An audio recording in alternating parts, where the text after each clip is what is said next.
It's empowering to realize that what you once mistook for confidence in someone was actually a carefully built wall. At first glance, avoidant people can appear self-assured, cool under pressure, even mysterious in a way that draws you in. They often seem like they have it all figured out. They don't text too much. They don't seem to get overly attached, and they're never chasing. But beneath that calm exterior, there's usually something much more fragile hiding: fear. The fear of being known, the fear of being vulnerable, the fear of depending on someone and being let down. It's not that they don't feel, it's that feeling deeply terrifies them. There's something very attractive about someone who doesn't seem emotionally needy. We're taught to look for stability, and it's easy to confuse emotional distance with emotional maturity. The avoidant person might even describe themselves as someone who's just not that emotional or likes to take things slow, and it sounds reasonable enough. But the more time you spend with them, the more you notice a pattern. When things get closer, they pull away. When you show your feelings, they withdraw. It's not about pace, it's about fear of intimacy that they may not even fully understand themselves. People with avoidant tendencies often learn somewhere along the way that closeness leads to pain. It might come from past relationships or even earlier in life, from caregivers who weren't consistent or nurturing. As a result, they developed a belief: if I stay at a distance, I can't be hurt. They learn to cope by being self-reliant, not because it's healthy, but because they didn't feel safe leaning on others. So now, even in adulthood, they repeat that pattern. They keep people at arm's length, not because they don't care, but because caring feels dangerous. What's important to understand is that this behavior isn't about you, it's about them. It's easy to feel like you're the problem when someone avoids connection just when things start to deepen. You might start questioning your worth, wondering what you did wrong, or trying harder to prove yourself lovable. But the avoidant person isn't reacting to you, they're reacting to the emotions your presence triggers in them. You're getting close, and closeness sets off alarms. Instead of leaning in, they lean out. Instead of communicating, they go silent. Not because you're too much, but because emotional intimacy feels like too much for them. The hardest part is that the more you care, the more you may try to earn their affection. You might become more accommodating, more patient, more emotionally available, hoping that if you just love them better, they'll open up. But this often backfires. The avoidant doesn't interpret your love as safety, they interpret it as pressure. They feel overwhelmed, like they're being pulled into something they're not ready to handle. And the more they retreat, the more you chase. It becomes a painful cycle of longing and withdrawal that leaves you exhausted and confused. But when you begin to see avoidance for what it really is, fear, rather than strength, you start to reclaim your power. You stop idolizing their distance as emotional control, and you begin recognizing it as a coping strategy. Suddenly, their silence isn't mystique, it's avoidance. Their coolness isn't composure, it's discomfort. And once you understand that, you can stop trying to earn their love and start asking yourself whether their behavior aligns with the kind of relationship you truly want. It doesn't make them bad people, it makes them people with healing to do, just like all of us. Avoidant people don't need you to fix them, they need to feel safe enough to work on themselves. But they won't start that journey while they're still being rewarded for staying emotionally distant. If every time they pull away, you respond by reaching harder, they don't have to face their own emotional patterns. Instead, they get to keep repeating them. True change only happens when they realize that staying emotionally shut down means they lose something valuable: connection, intimacy, and the presence of someone who genuinely wants to love them. The truth is, you can have empathy for someone's wounds without abandoning your own needs in the process. You can say, I understand why you're guarded, while also saying, I deserve a relationship where love isn't always a battle. You don't have to villainize them to make the decision to walk away. You just need to see clearly. What looks like control is often someone doing their best not to feel out of control. And love can't thrive in a space where one person is doing all the emotional labor while the other stays hidden behind their fears. There's real peace in seeing the dynamic for what it is. No more decoding mixed signals, no more analyzing every text or silence, no more feeling like you're always one emotional step behind. You begin to step out of the emotional fog and realize this isn't about you lacking something. This is about someone else not being able to meet you where you are. And that insight is where everything starts to shift. Because once you stop seeing their distance as something you have to fix, you stop giving your power away. You stop playing a role in a script that was never yours to write. It becomes possible to interact with them without the weight of desperation or anxiety. You can speak calmly, express what you need, and hold your boundaries without apology. not to threaten or manipulate, but because you finally understand that your emotional health matters too. When you show up with clarity, you disrupt the dynamic. You no longer feed the avoidant pattern with your overgiving. You show through action that real connection requires vulnerability on both sides. And if someone can't meet you there, it's not rejection, it's redirection. You may even begin to see that their behavior was never a reflection of your worth. It wasn't that you weren't enough, it was that they weren't ready. Readiness isn't something you can create in someone else. It has to come from within them, and sometimes it never does. But that doesn't mean you failed. In fact, the moment you recognize avoidance as fear, not strength, you stop trying to prove yourself lovable and start walking toward people who are ready to love you back. It feels liberating when you realize that your value doesn't increase or decrease based on someone else's ability to see it. At some point, we've all found ourselves hoping that someone would notice our effort, appreciate our patience, or finally respond with the kind of love we've been quietly craving. Especially when dealing with avoidant personalities, it can feel like love is a puzzle, one you just haven't solved yet. But the truth is, the more you chase their approval, the more you lose connection with yourself. The more energy you pour into earning a place in their life, the more your self-worth becomes tied to someone else's emotional availability. There's a quiet kind of strength in stepping back, not in bitterness, not in anger, but in clarity. When you stop trying to impress someone who is emotionally unavailable, you regain your balance. It's not about playing games or being cold, it's about choosing peace over anxiety. Approval seeking keeps you in a constant state of emotional negotiation, where every action you take is filtered through the question, will this make them love me more? But you weren't made to live in a constant audition for affection. You were made to be seen, appreciated, and met in the middle. What often goes unnoticed is how subtle the approval chasing can be. It's in the over-explaining, the second-guessing, the way you shrink your needs to appear more easygoing. It's in the text you draft and delete 10 times, hoping to sound just right. You don't even realize you're doing it sometimes because it feels like love. But love that makes you silence your truth isn't love, it's longing in disguise. And longing will never build a healthy connection. The more you contort yourself to be what they want, the further you drift from who you are. People who avoid intimacy often thrive when others bend to accommodate them. They don't necessarily do it with bad intentions, but the dynamic becomes comfortable for them. They pull away and you move closer. They go quiet and you fill the silence. This gives them a sense of control. They get to stay emotionally distant while still being pursued. But here's the shift. When you stop chasing their approval, they no longer hold the emotional power in the relationship. You're no longer dancing to the rhythm of their avoidance. You're creating your own rhythm and inviting them to meet you there. You become powerful the moment you stop asking, what do I need to do to make them stay? And start asking, what do I need to feel safe, seen, and respected? That question changes everything. Because now your energy is directed inward. You're no longer waiting for someone to validate your worth, you're stepping into it. Approval becomes something you give to yourself through the choices you make, the standards you hold, and the love you no longer have to beg for. That power is quiet, steady, and unshakable, and it's what draws the right people toward you. It's not about punishing the other person or trying to teach them a lesson, it's about protecting your peace. When you stop chasing approval, you no longer interpret their distance as something you need to fix. You see it as a signal that they may not be ready for the kind of connection you desire, and that's okay. Letting go of approval seeking doesn't mean you stop caring, it means you care enough about yourself to walk away from anything that keeps you small. It's the shift from performing to living, from waiting to choosing, from proving to simply being. You'll notice a powerful change when you reclaim your emotional space. Conversations become more grounded. You're not anxiously waiting for the perfect response or fearing rejection at every turn. You start expressing your needs calmly without the fear that doing so will scare someone away.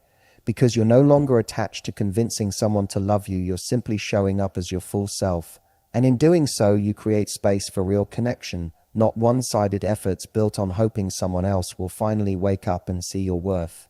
Some people will sense that shift in you and feel unsettled. They're used to your emotional generosity, your constant reassurance, your effort to bridge the gap they keep creating. But when that pattern stops, they're left to confront the space you've always filled. And that's when true dynamics are revealed. Will they meet you halfway or drift further? Either way, you've already won because your power was never in their hands. It was in the moment you realized that being chosen by someone else is not more important than choosing yourself. It's incredibly freeing when you finally see someone's behavior for what it truly is, instead of what you hoped it would be. Clarity cuts through confusion like a light in the dark. In relationships with avoidant individuals, confusion is often the tool that keeps you emotionally bound. One day they're close, warm, interested; the next, cold, distant, and unavailable. And in that inconsistency, you begin to question your instincts. You wonder if you're overthinking things or if you just need to try harder. But when you start to see the pattern clearly, you begin to reclaim the part of yourself that got lost trying to make sense of emotional chaos. Understanding the nature of avoidance brings immediate peace to your nervous system. Where before there was tension and guessing, now there is insight. You stop thinking, maybe I said too much, or maybe I shouldn't have asked for more, and you start to see that their withdrawal isn't always about your actions. It's about their discomfort with closeness. Their hot and cold behavior, the moments of connection followed by abrupt distance, are not random; they're rooted in fear. Clarity helps you take their behavior less personally because you now recognize it as part of their pattern, not a reflection of your worth. When we don't have clarity, we fill in the blanks with self-doubt. You analyze texts. You replay conversations. You second-guess your feelings. All of this creates a deep emotional fog where it becomes hard to trust your own intuition. And in that fog, it's easy for emotional manipulation, intentional or not, to take hold. One minute they make you feel special, the next they pull away without explanation. And because the connection felt real, you blame yourself for the disconnection. But clarity shows you the truth. Healthy love doesn't leave you questioning whether you're lovable.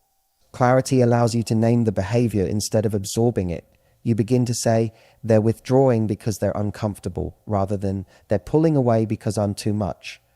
That shift is everything. It's the difference between self-blame and self-awareness. Emotional manipulation, especially in the context of avoidance, often relies on ambiguity. They may not even realize they're doing it, but the push-pull dynamic keeps you focused on them, trying to decode their silence, trying to regain closeness. But once you understand what's really happening, the spell breaks. You stop chasing clarity from them and start creating it for yourself. It's not uncommon for someone with avoidant tendencies to mix moments of intimacy with periods of withdrawal. You might get a beautiful message, a night of deep connection, or a rare glimpse of vulnerability, only to be met with coldness a few days later. That emotional whiplash keeps you engaged, hopeful, even addicted to the highs, because they seem to validate that the connection is still alive. But clarity helps you see that real love isn't supposed to feel like a guessing game. Real love is steady, present, and willing to be seen. Emotional unpredictability doesn't mean passion, it often means fear. The moment you step back and observe rather than absorb, you begin to regain control over your emotions. You notice the way they disappear after closeness. You notice how your needs seem to make them uncomfortable. And instead of trying to change yourself to fit their comfort zone, you start honoring your truth. Clarity makes it harder to be manipulated by hope. It strengthens your boundaries and helps you make decisions from a grounded place rather than from emotional hunger. You stop asking, how do I keep them? And start asking, why do I feel I have to work so hard to be kept? When someone avoids emotional responsibility, it can feel like you're always one conversation away from finally getting through to them. But that belief keeps you in a holding pattern. You find yourself constantly waiting for more attention, more clarity, more confirmation. But in that waiting, you lose connection to yourself. Clarity gives you permission to stop waiting. It reminds you that you don't need another person to validate your experience in order for it to be real. You can trust what you're feeling, even if they won't acknowledge it. That kind of clarity isn't just healing, it's powerful. You begin to see that true connection requires two people showing up with honesty.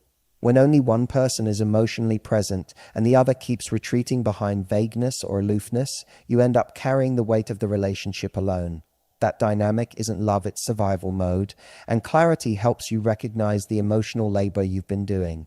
It helps you see how much energy you've spent managing their feelings, their reactions, their silences. And once you see that, you can finally ask yourself if that's the kind of love you really want. What's beautiful about clarity is that it doesn't come from confrontation, it comes from observation. You don't need dramatic conversations or ultimatums to see the truth. All you need is stillness, attention, and the willingness to stop explaining away what you keep feeling. When someone is avoidant, their actions often speak louder than their words. They may say they care, but they rarely show up consistently. They may give just enough to keep you close, but never enough for you to feel secure. Clarity helps you step out of the emotional illusion and into reality. Once you have clarity, you also begin to reclaim your boundaries without guilt. You stop reaching out just to feel reassured. You stop editing your emotions to seem more acceptable. You stop walking on emotional eggshells. Instead, you start communicating clearly, calmly, and confidently, not to control the other person, but to protect your own emotional health. You're no longer trying to manage their reaction, you're managing your own peace. And that shift changes the entire relationship dynamic because you're no longer playing a part in the emotional confusion that used to keep you stuck. Clarity doesn't always make the situation easier, but it always makes it clearer. It may reveal that the person you care about isn't ready to show up fully. It may reveal that the connection you feel isn't enough to sustain a relationship. But it also reveals your strength. It shows you how much you've grown. And it reminds you that your job is not to untangle someone else's emotional avoidance. It's to honor the clarity you've worked so hard to find. It's incredibly empowering when you realize that the key to any healthy relationship is not about getting someone to change, but about protecting your own emotional space. When you set boundaries, you take back control over the narrative. Especially when dealing with avoidance, boundaries aren't about enforcing walls. They're about creating a space where both people can show up authentically. So often we mistakenly believe that if we just give more or accommodate more, we'll be able to fix things. But the truth is, when you set boundaries, you stop fixing and start living with integrity, and that alone shifts the entire dynamic. When you stop allowing someone's emotional distance to dictate your behavior, you take the first step in transforming how they relate to you. Avoidant individuals are often used to having the upper hand, not because they intend harm, but because their emotional walls have created an unspoken dynamic. They pull away and you chase.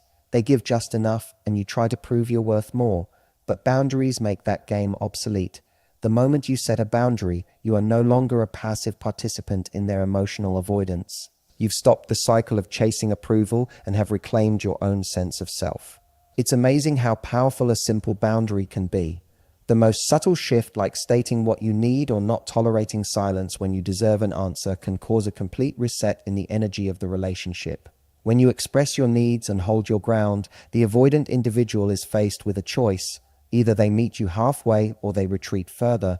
The difference is, when you've set a boundary, you're no longer emotionally dependent on their reaction. You're standing firm in your truth, and that invites clarity into the relationship. For the first time, you're not negotiating your worth based on their mood or their readiness to engage. A boundary isn't an ultimatum, it's a declaration of self-respect. It's not about controlling the other person, it's about making it clear that your emotional health is non-negotiable. If they're not willing to meet you where you are, then the choice becomes clear for you, not them. The moment you draw a line in the sand, the energy shifts from uncertainty to certainty. You no longer question whether you're being too much or asking for too much. You know that your feelings are valid and you know what you deserve in return. For avoidant individuals, boundaries can be especially transformative. Often they've learned to protect themselves by keeping people at a distance. The idea of intimacy, of truly letting someone in, can feel overwhelming. When you establish clear boundaries, you're giving them a chance to rise to the occasion. You're inviting them to make a choice, but you're no longer waiting for them to make that choice for you. Instead, you're asserting that your peace and your needs are not secondary to their discomfort. And in doing so, you not only protect yourself, you create space for them to either step up or step away without the emotional roller coaster.